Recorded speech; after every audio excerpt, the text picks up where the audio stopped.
Welcome to another episode of Erik Wait Whiskey Studies, and in this video I'm going to do a review of the Port Charlotte Islay Barley 2012 heavily peated Islay single malt Scotch Whisky.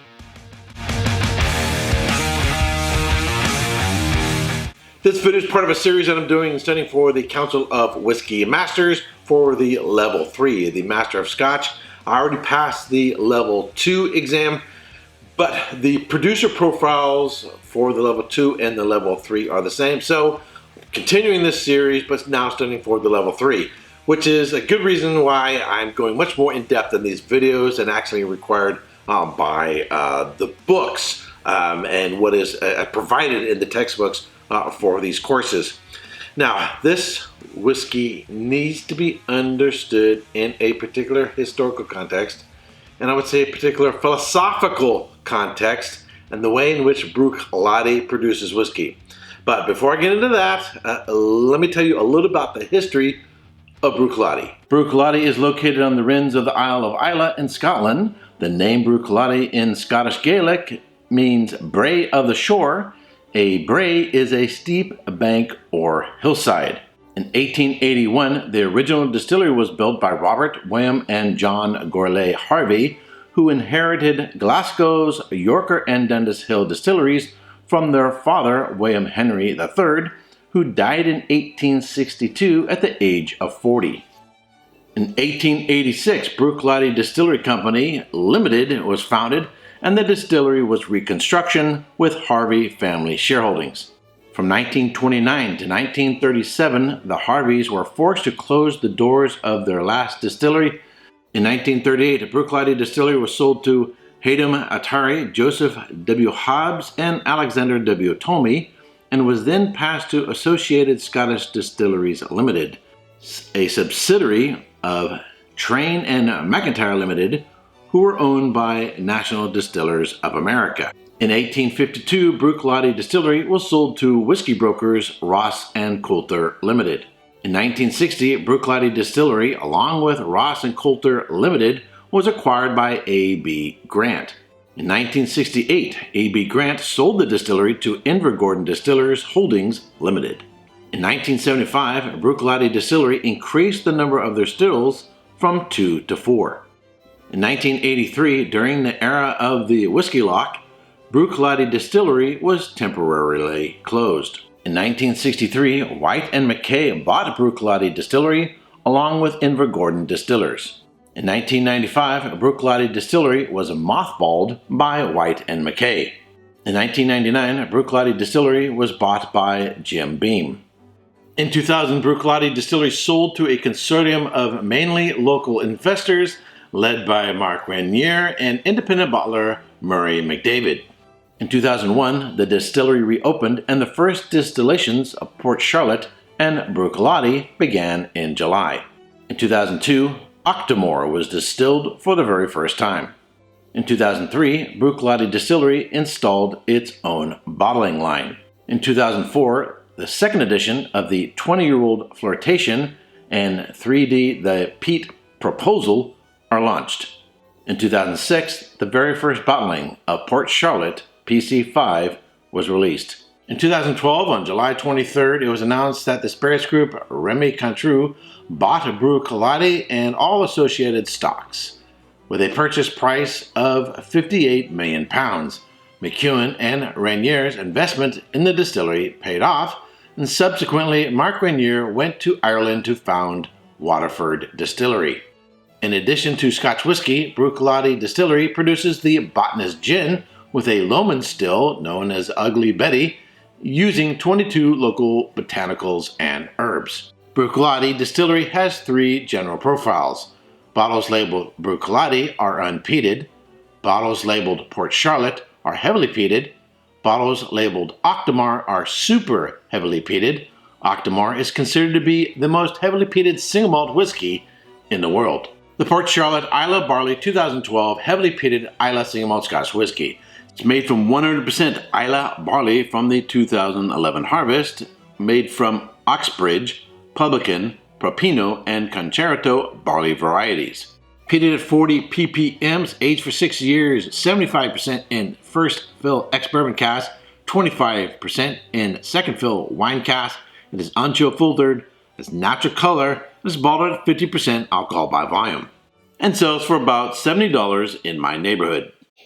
So there's a sense in which this is a very old distillery and a very new distillery. It's an old distillery that's been around for a long time. It closed and opened and closed and opened.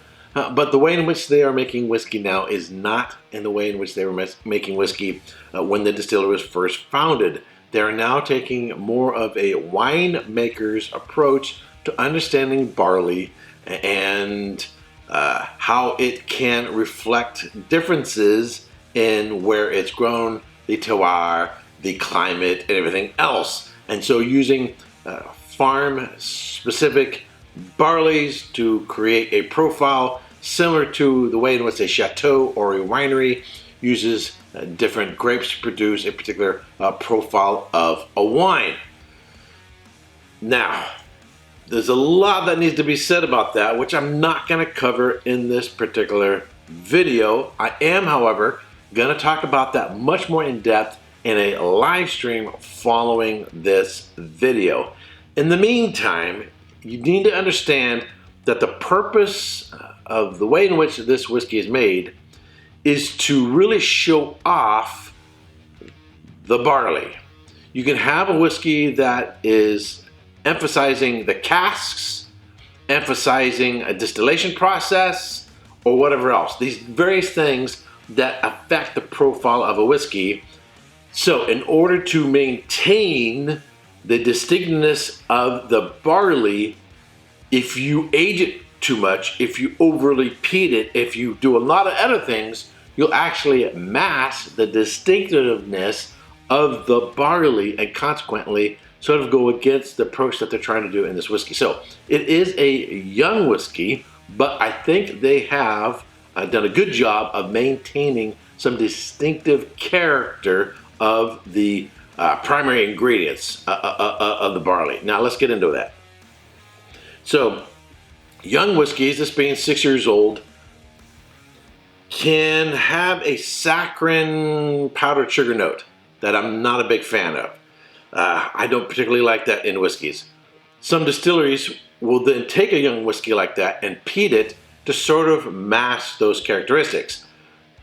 If you have a whiskey like that, say Ardbeg Wee Beastie, you really need to let it breathe so that the smoke character becomes much more integrated into the whiskey so it can better mask those saccharine powdered sugar notes, sort of cover the youthfulness of it, that sort of new make character. I would say the Lagavulin 8-year-old is similar in that nature, and there are other young Islay peated whiskeys that are like that. However, this one is doing a really, really good job of having a nice fruit character without the saccharin, without the powdered sugar notes that I don't like, maintaining some youthfulness that comes across not as new makey, but as a freshness of fruit. And I really like that in this whiskey. So I get some tropical notes, maybe guava, maybe pineapple, a little bit of sort of a melon, a little apple, a little pear, but it is encapsulated around some smokiness, a little sootiness, a little bit ashy in character. There is a little bit of saltiness going on there as well, a little salty sea breeze, just a hint of vanilla on the palate. Fresh fruit up front, sort of the smokiness kicks in about 3/4 of the way back, and then what lingers is mint. I'm not a smoker, but back in high school sometime, I'm sure I've tried a couple of Newports, you know, the menthol cigarettes. There's a little bit of that ashiness there and a little bit of the mint that follows that. It kind of reminds me of a menthol cigarette from my youth. There's also a nice little chocolate note there, so it reminds me a little bit of a York's peppermint patty. When I eat a York peppermint patty, I get the sensation of a cool breeze billowing through my hair and across my long white dress. Oh, York peppermint patty. Get the sensation from Peter Paul. But what you get up front is fresh fruit, pineapple, guava, apple, pear, 3/4 of the way back, some smoke. It frames the fruit fairly nice so that they're not competing with each other. And then what lingers is a mint character. It's got a nice mouthfeel to it. It's not real heavy. It's not real mouth coating, but it's also not thin. So being a 50 ABV, nice balance that they've done there with the ABV and give you enough mouthfeel to it so that it doesn't come across as watery nor as sort of a gloopy. So it's got a nice balance there. So overall, if I was going to describe this whiskey, that even though it's a young whiskey at 6 years old, it has a lot of balance. Fruit up front, smoke, peat, ash 3/4 of the way back, and that nice fresh mintiness on the finish.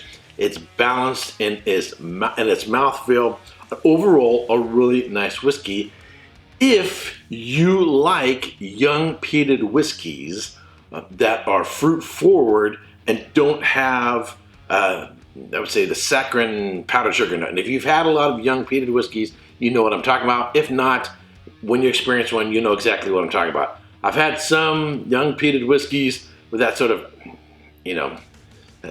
new makey character that you just like, it's like taking something out of an oven that wasn't finished being baked. It's just not done yet. It needs to go back in. It needs to go back into the cask. Well, this one, I think they've hit it right on the mark.